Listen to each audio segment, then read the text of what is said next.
Aneh kalau misalnya kita pengen dapetin dukungan Allah, pengen dapetin pertolongan dan pembelaan Allah, tapi sehari-hari kita tuh berjarak dengan Allah.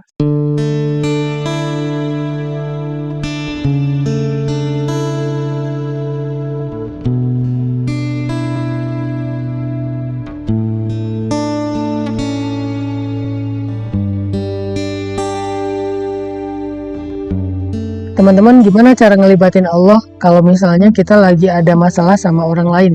Kayak misalnya kita lagi ribut sama seseorang karena salah paham, atau mungkin dia yang bersikap jahat atau nggak baik kepada kita. Seorang istri ketika ada masalah dengan suami, anak bermasalah dengan orang tua, mahasiswa bermasalah dengan dosen. Gimana cara kita ngelibatin Allah dalam kasus-kasus kayak gitu kalau kita lagi ada masalah dengan seseorang?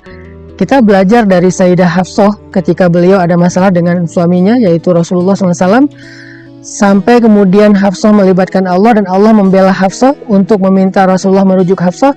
Itu tuh keren banget loh, dan kita pengen belajar bisa kayak gitu. Artinya bukan hanya dibela sama Allah, tapi juga Allah membantu kita menyelesaikan masalah kita. Jadi kita bukan berharap ketika Allah terlibat, Allah jadi menghukum orang lain karena kita, bukan. Tetapi lebih berharap kayak Allah ngebela kita atau memperbaiki urusan di antara kita dengan orang tersebut.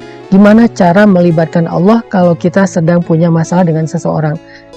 Pada episode sebelumnya saya membahas ada 3 cara melibatkan Allah. Yang pertama udah dibahas kemarin, yaitu dengan mention Allah, nyebutin nama Allah, panggil Allah. Nah, di episode ini tips yang kedua cara ngelibatin Allah dalam hidup kita adalah dengan mendekat kepada Allah.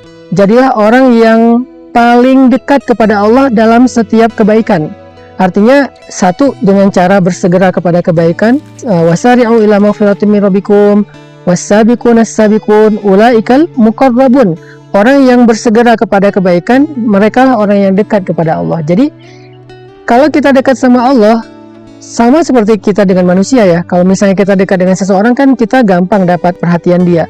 Kalau kita dekat dengan seseorang, kita mudah meminta tolong kepada dia. Tapi kalau kita jauh, kita nggak kenal, kita malah menjaga jarak dengan orang tersebut, ya kalau misalnya kita lagi ada masalah, susah banget minta pertolongan dari dia, apalagi dapat perhatian dia. Maka begitu juga dengan Allah. Kalau ke manusia kita menganggap itu hal yang wajar, harusnya kepada Allah lebih wajar lagi.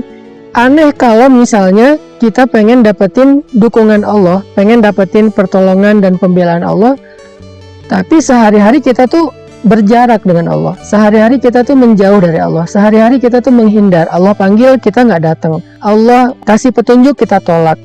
Ini aneh kalau misalnya tiba-tiba kita minta pembelaan, dukungan, dan pertolongan dari Allah. Makanya tips kedua, cara ngelibatin Allah dalam hidup kita itu belajar mendekat sama Allah. Belajar untuk jadi orang yang layak diperhatikan oleh Allah. Gimana caranya tadi? Yang pertama, was-sabiqun as-sabiqun ulaikal muqarrabun. Jadilah orang yang semangat dan berlomba-lomba dalam kebaikan. Jadi kalau misalnya kita tahu ada satu peluang kebaikan, kita ambil tuh peluang kebaikan. Jangan mikir panjang. Kita lakukan tuh kebaikan saat itu juga. Jangan ditunda-tunda. Kenapa? Karena orang yang bersegera dan berlomba-lomba dalam kebaikan, kata Allah, ulaikal muqarrabun. Mereka itulah orang yang dekat di sisi Allah. Sehingga kalau misalnya kita udah dekat di sisi Allah, ada masalah, kita panggil Allah, kita angkat tangan kita. Bahkan kadang-kadang kita manggil Allah di hati, Allah udah langsung terlibat. Allah udah langsung nolongin kita, karena kita orang yang dekat. Orang yang dekat itu mudah mengakses. Orang yang dekat itu punya privilege. Orang yang dekat itu punya jalur khusus, sehingga nggak akan lama, nggak akan bertele-tele, prosesnya nggak panjang untuk mendapatkan dukungan dari sesuatu, yaitu dari Allah Subhanahu wa Ta'ala. Itu cara mendekat ke Allah yang pertama, yaitu dengan bersegera atau berlomba-lomba kepada kebaikan. Misalnya teman-teman ada kesempatan untuk sedekah, ya udah langsung sedekah. Ada kesempatan untuk bantu orang, jangan mikir panjang, bantu nggak ya, spontan deh, spontan aja bantu. Karena kalau kita udah biasa spontan dalam kebaikan, udah biasa segera dalam kebaikan, kita itu muqarrabun, orang yang dekat di sisi Allah. Yang kedua, cara mendekat kepada Allah itu adalah dengan melakukan amalan-amalan yang paling Allah suka, yang paling istimewa di sisi Allah. Apa amalan yang paling istimewa di sisi Allah yang mendatangkan pertolongan Allah itu dengan segera? Nomor satunya adalah dakwah. In tansurullaha yang surkum. Kalau kalian tolong agama Allah artinya berdakwah, Allah pasti nolong kalian. Wa yusabbit aqdamakum, Allah akan menguatkan kaki-kaki kalian, artinya Allah akan kuatkan diri kalian dalam menghadapi masalah. Jadi ternyata amalan yang paling Allah suka dan cepat sekali mendatangkan pertolongan Allah itu adalah kalau kita membela agama Allah dalam dakwah. Artinya gimana? Kalau misalnya kita ngelihat ada seorang ustadz yang punya program, mau bikin pesantren, mau bikin lembaga pendidikan yang gratis, mau bikin program dakwah, kita support ustadz tersebut, kita support ulama tersebut dengan niat karena ingin membela agama Allah, memanggungkan agama Allah, mendukung agama Allah, maka Allah pasti akan membela, memanggungkan kita dan mendukung kita. Itu janji Allah, in tansurullaha yansurkum.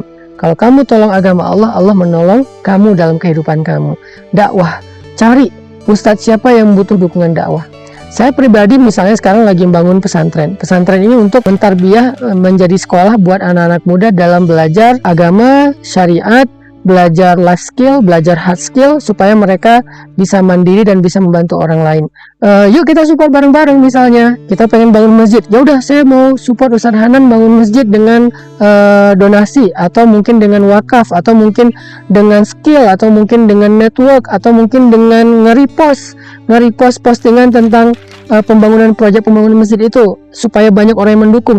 Apapun bentuk dukungan kita, makin besar, makin banyak, makin antusias, maka semakin antusias pula Allah membela kita. In tansurullaha yansurkum. Yang kedua, amalan yang paling cepat mendatangkan pertolongan Allah dan Allah suka banget adalah sholat. Wasta'inu bis-sabri was-shalah. Jadi perbaiki sholat kita. Gimana cara memperbaiki sholat? Perbaiki sholat itu satu, dengan memperbaiki kualitas sholatnya. Yang kedua, dengan menambah kuantitas sholatnya. Kalau memperbaiki kualitas, misalnya wudhunya udah benar belum, yang kedua udah khusyuk belum, bacaannya udah benar belum, doa-doanya udah benar belum. Kalau kuantitas, ya udah ditambah belum dengan sholat sunnahnya, selain sholat wajib, ba'diyah, qobliyah, duha, tahajud. Jadi kalau sholat kita semakin baik, maka pertolongan Allah semakin cepat. Kalau sholat kita semakin baik, maka Allah semakin perhatian sama kita. Wasta'inu bis-sabri was-shalah. Minta pertolongan Allah dengan sabar dan sholat. Jadi libatin Allah itu cara yang kedua adalah dengan mendekat kepada Allah. Cara mendekat kepada Allah, satu, lakukan kebaikan secara segera. Yang kedua, pilihlah amalan-amalan yang Allah suka. Dakwah, sholat itu diantara amalan-amalan yang cepat banget mendatangkan pertolongan Allah. Maka dua tips ini saya pikir udah menjadi sebuah life hacks atau menjadi sebuah motivasi buat kita untuk melibatkan Allah dalam kehidupan kita. Saya ulangi lagi, yang pertama, cara melibatkan Allah, mention Allah, panggil Allah, sebut nama Allah di awal kita melakukan sesuatu. Cara yang kedua adalah mendekatlah kepada Allah. Cara mendekat kepada Allah itu satu, dengan bersegera kepada kebaikan, jangan ditunda-tunda, spontan, konsisten. Yang kedua, cara mendekat kepada Allah dengan melakukan amalan yang Allah paling suka dan cepat banget mendatangkan pertolongan Allah. Salah satunya yang paling luar biasa, dakwah, bela agama Allah, membantu agama Allah lewat mensupport para ulama. Dan yang kedua, dengan memperbaiki sholat, memperbaiki kualitas sholat dan memperbaiki kuantitas sholat, meningkatkan kuantitas sholat, meningkatkan jumlah rakaatnya, setelah yang wajib tambah yang sunnah. Mudah-mudahan dengan kayak gini kita udah bisa melibatkan Allah dalam masalah kita, sehingga kita mendapatkan apa yang didapatkan oleh Sayyidah Hafsah ketika beliau ada masalah dengan suaminya, yaitu kekasih Allah Rasulullah SAW. Allah justru membela Sayyidah Hafsah dan menyelesaikan masalah di antara beliau dengan suaminya. Barakallahu fikum.